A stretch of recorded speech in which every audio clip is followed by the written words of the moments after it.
नमस्कार, home chef अनितामध्ये तुमचं पुन्हा एकदा खूप खूप स्वागत।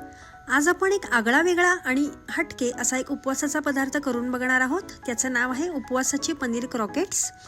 त्यासाठी काय काय साहित्य लागणार आहे ते बघून घेऊया।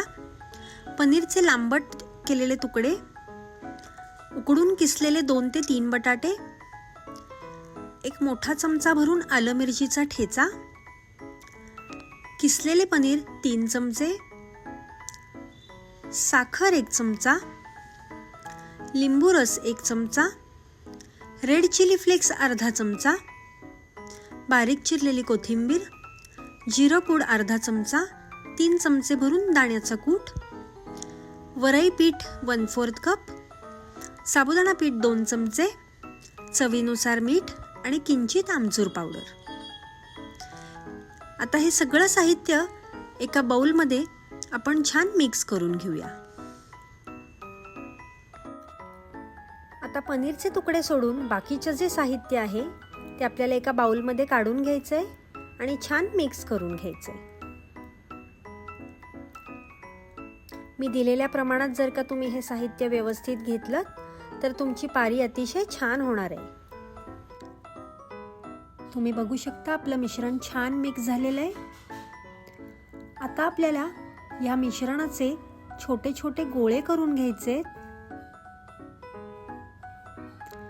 आणि हाताने हलका दाब देत त्याची पारी तयार करायची आहे। आणि त्या पारीच्या बरोबर मधोमध आपल्याला पनीरचा एक तुकडा ठेवून पारी सगळ्या बाजूने छान अशी दुमडून घ्यायची आहे आणि दोन्ही हाताच्या साहाय्याने त्याला कटलेट किंवा आपल्या क्रोकेटचा आकार द्यायचा आहे। तुम्ही बघू शकता आपलं क्रोकेट छान मस्त तयार झालंय। अशा प्रकारे मी सगळे क्रोकेट्स तयार करून घेतलेले। आता आपल्याला ते गरम तेलामध्ये तळून घ्यायचे।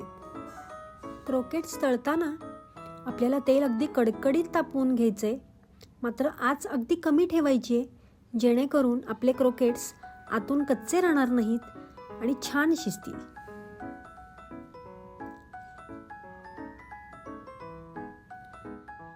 तुम्ही बघू शकता आता आपल्या क्रोकेट्सचा रंग बदलायला लागलाय। छान सोनेरी रंग आल्यानंतर आपल्याला ते काढून घ्यायचे। आहा, मस्त असे कुरकुरीत क्रोकेट्स तयार झालेले। मी एखादा पनीर क्रोकेट तुम्हाला कापून दाखवते।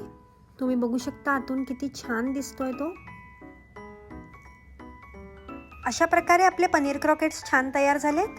तुम्हाला हा व्हिडिओ आवडला असेल तर जरूर लाईक आणि सबस्क्राईब करा आणि हो, या आषाढी एकादशीला हा पदार्थ नक्की करून बघा।